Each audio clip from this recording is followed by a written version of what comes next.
Plus, Ethiopian Prime Minister Abiy Ahmed visits Kenya amid the crisis in Tigray.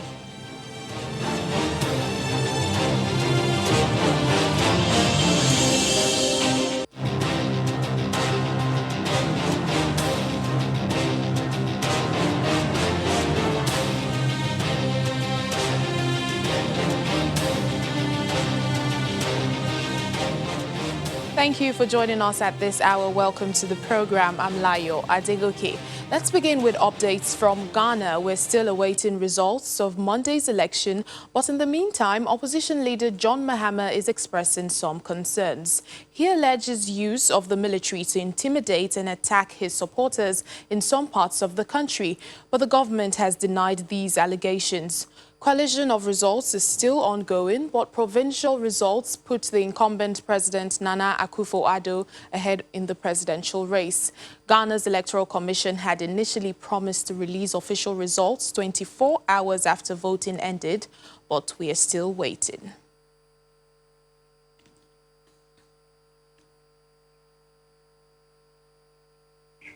Well, as Ghanaians await announcement of results, the Electoral Commission, heads of ECOWAS and the African Union election observation missions are urging all political stakeholders and even the citizens to exercise patience. They are also appealing to followers of all political parties to refrain from any conduct that may undermine the successful conclusion of the electoral process. On Friday, President Akufo-Addo and Mr. John Mahama had signed a peace pact committing to no violence or disruption before, during and after the polls.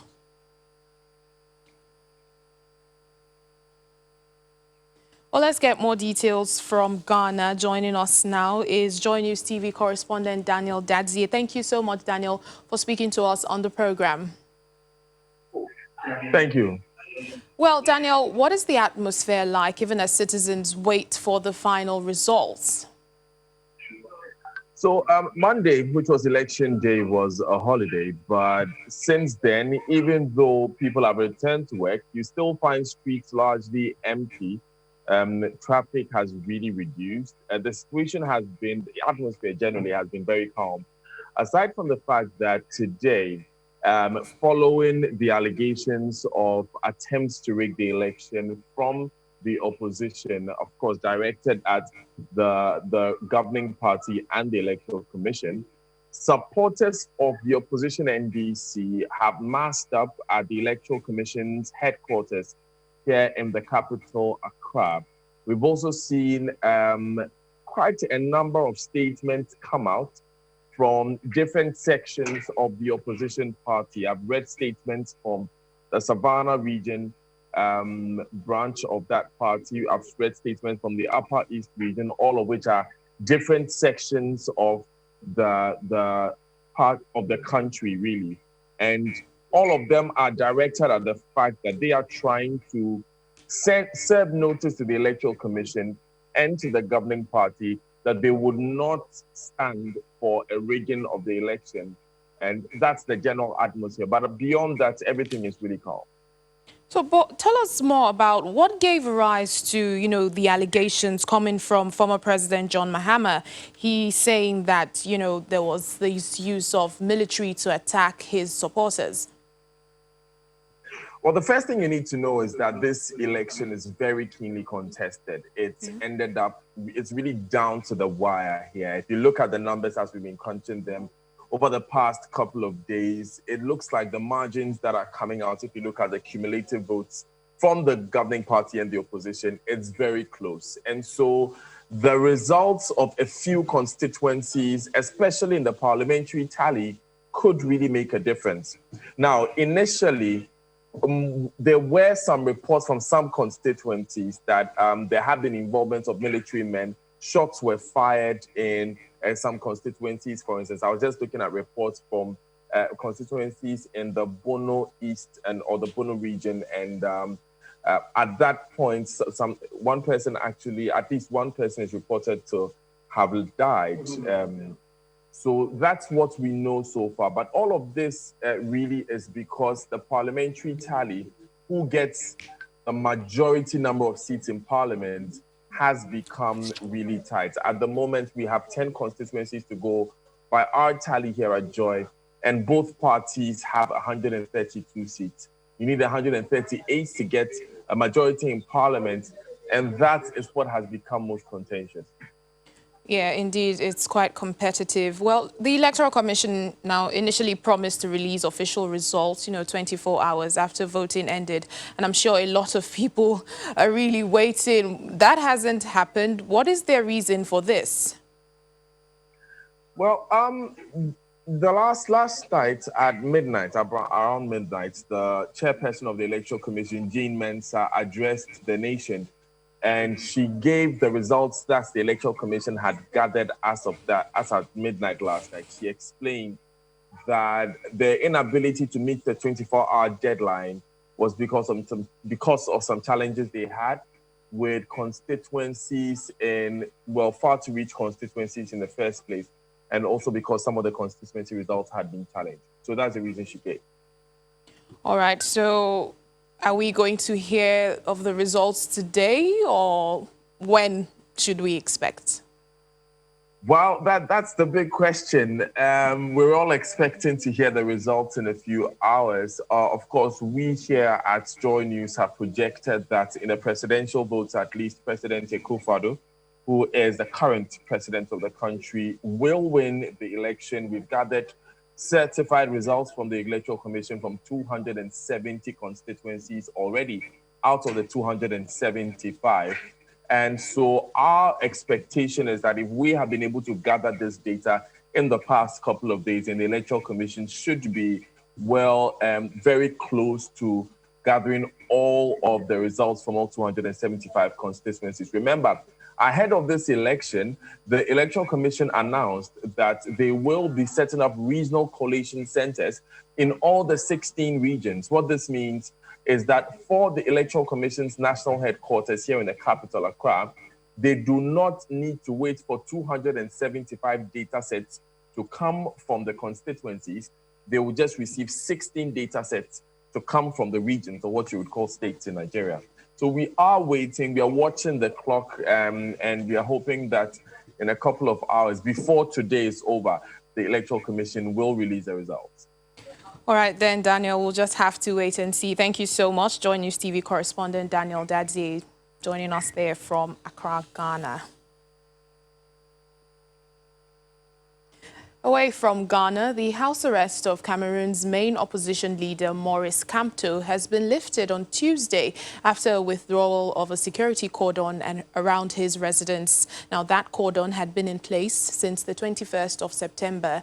This latest development follows what the government says was a peaceful organization of regional elections, although Mr. Kamto's party, Cameroon Renaissance Movement, boycotted that exercise.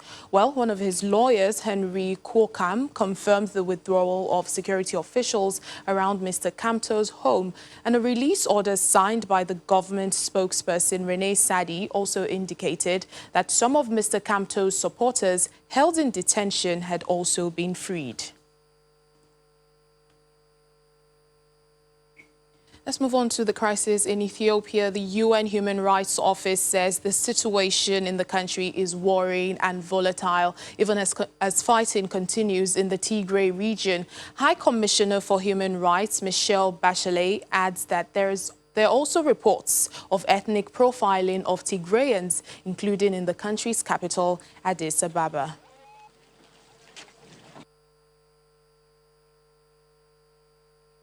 In the Tigray region itself, fighting is reportedly continuing, in spite of government claims to the contrary. We have reports that particular areas surrounding towns like Mekele, Sherero, Aksum, Abi, Adi, and the borders between the Amhara and Tigray regions, fighting continues between federal forces and the TPLF and affiliated militias on both sides. Elsewhere in Ethiopia, there are numerous reports of ethnic profiling of Tigrayans, including in Addis. We have reports of dismissal from jobs, including in the civil service, harassment of Tigrayan journalists, and hate speech against Tigrayans. Well, I think that such discriminatory actions are deeply unjust, but are also fostering divisiveness and sowing the seeds for further instability. Communication in the region remains limited. We have been unable to access worst affected areas, so are unable to fully verify these allegations through fact-finding missions. There is an urgent need for independent monitoring of the human rights situation in the Tigray region, all necessary measures to protect civilians and accountability for violations. Well, in the meantime, the United Nations says it remains steadfast in its call for an immediate delivery of public services and unfettered humanitarian access in Ethiopia's Tigray region. According to UN spokesperson Stefan Dujarric, the Secretary General Antonio Guterres is very concerned about the current situation in Tigray. On Tuesday, there were reports of a UN convoy being shot at in Tigray province, which the Ethiopian government admitted to, saying the UN envoy had no permission to be in that area. The UN remains totally committed to supporting the African Union initiative, and we remain fully committed to mobilizing the full capacity of the UN to provide humanitarian support to refugees, displaced people, and all populations in distress. Our humanitarian colleagues are reporting to us that the dire shortage of food, water, fuel, cash in Tigray region is seriously affecting people, including humanitarian workers. In many areas, people have been living for more than a month now with no electricity, running water, banking, or communications.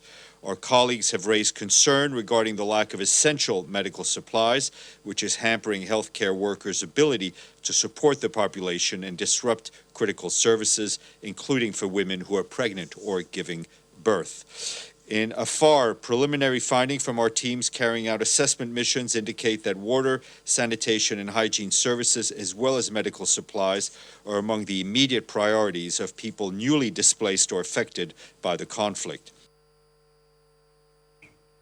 And even as the conflict in Ethiopia continues, Prime Minister Abiy Ahmed is on a two-day visit to neighboring Kenya.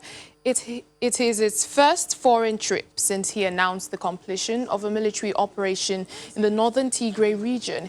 He was received by his host, President Uhuru Kenyatta, in Moyale, that's a border town in northeastern Kenya. The two leaders inaugurated and inspected infrastructure projects, including the Moyale border post and the new Lamu port, which is one of the infrastructure projects intended to link Kenya, Ethiopia, and South Sudan.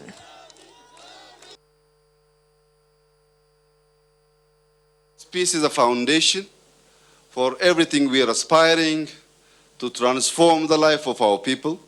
If we could eliminate Al-Shabaab and OLA from this region, you can see how these people can be transformed into one family,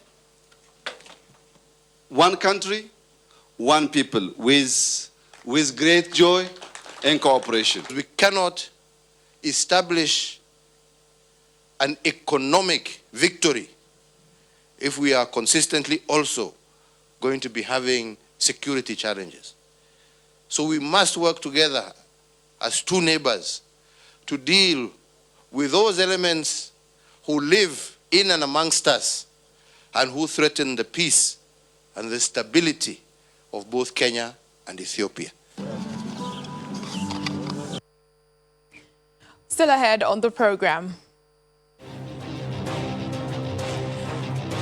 A new breed of tuk-tuks hit the streets of Uganda as a retail tech startup tries to cut costs. We'll give you more details. Please stay with us.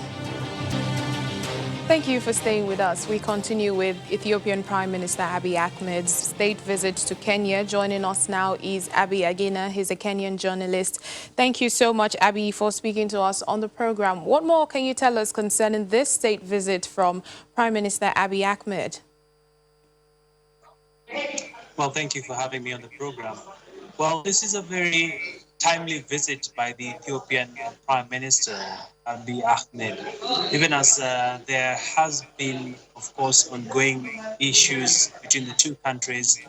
And this particular visit is squarely focused on bolstering trade ties between Kenya and Ethiopia. Well, from today's visit, we do know that the two countries did open a border post that is in the northern side of Kenya, bordering Ethiopia, at a town known as Moyale. So this is a welcome move between the two countries when it comes to facilitating trade between Kenya and Ethiopia. That was really the highlight of today's visit. Of course, the analysts are saying a lot seems to be in the offing between the two leaders.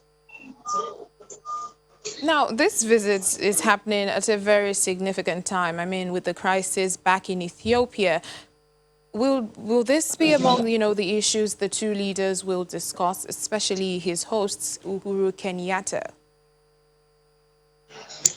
Well, we cannot rule that out because, as you know, there have been simmering tensions between the two countries when it comes to cross-border disputes that have been occasioned by pastoral communities between Kenya and Ethiopia.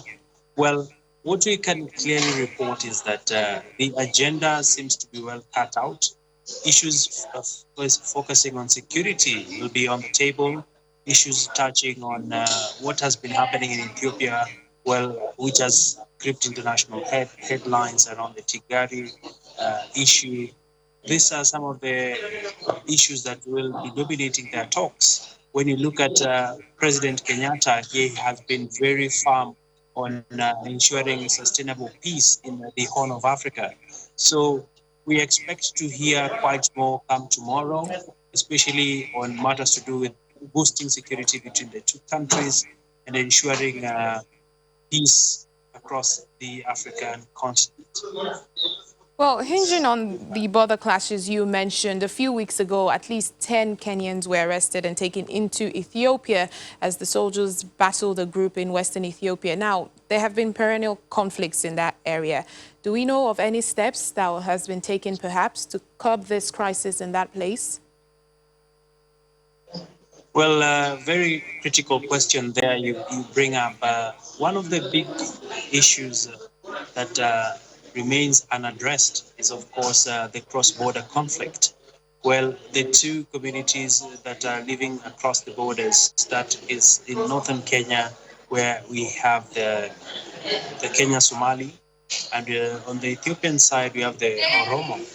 And these two communities have been jostling for resources. From the back in time, the two bordering communities have been really pertinent issues around the grazing lands. There have been issues around theft of cattle.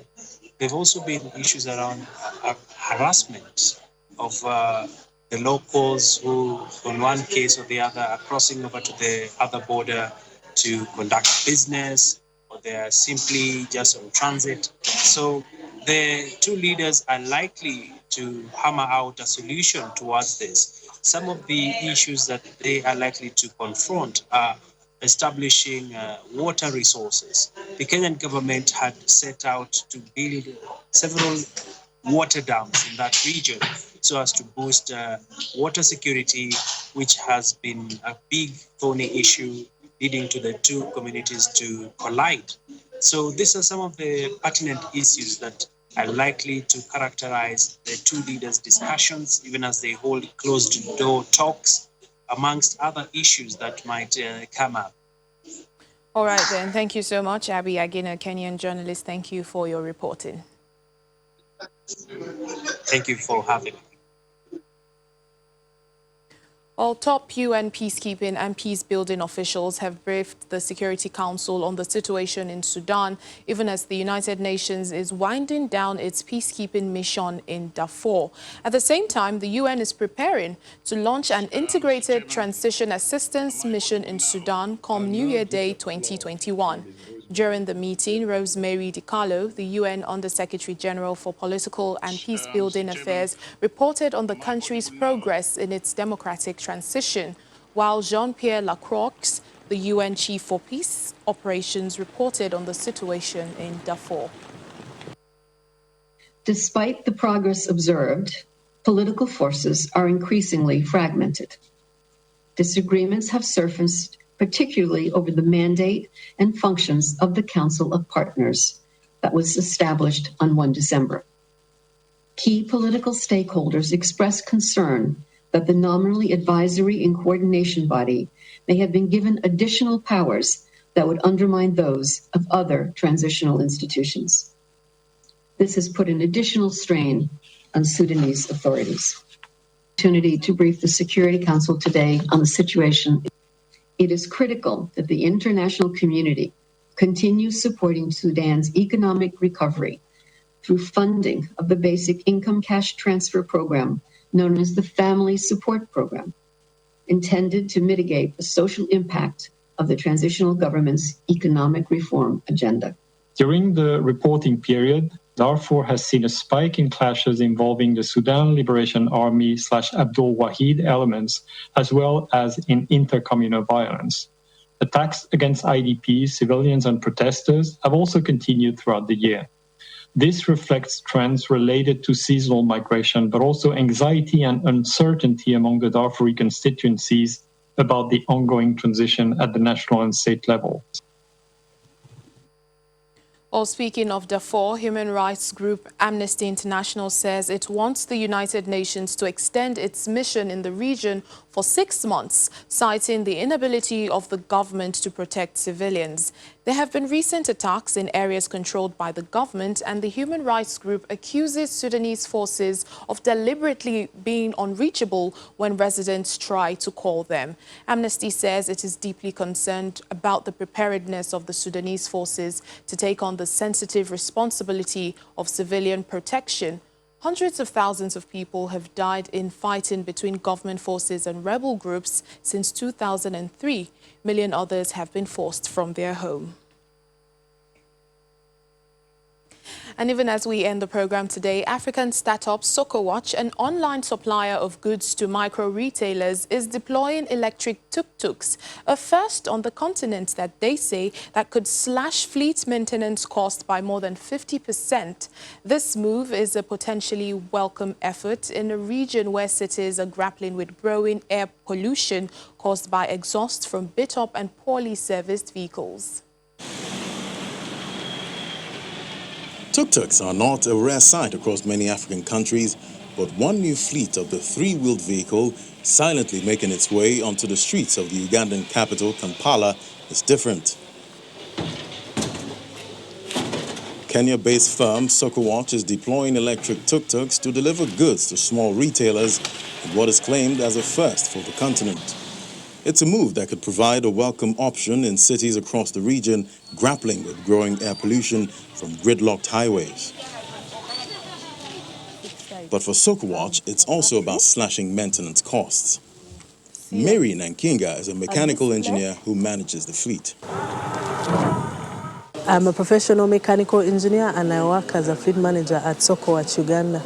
My major job here is to ensure that I keep a fleet uptime of 98% and work within the budget means. Previously, micro-retailers would have to travel downtown in order to be able to get the stock that they needed. This would cost them time, this would cost them money in terms of the customers that they were not serving, and also in terms of shop security. When you leave your shop in the hands of someone else, you don't know what's happening when you're not there. Chief Executive Daniel Yu describes electric vehicles as the future of mobility across Africa. We truly do believe that electric vehicles are the future of mobility, both around the world, but also specifically in Africa, and especially when it comes to powering commerce for retailers across the continent. Admittedly, SocoWatch currently has just 8 electric tuk-tuks in Uganda compared to 178 that are gasoline-powered, but the company is looking to deploy an additional 8 in Rwanda before rolling out the vehicles in Kenya and Tanzania. And Yu says they are looking to expand into West Africa next year. Well, thank you so much for watching the program. That's it on Network Africa. I'm Layo Adegoke.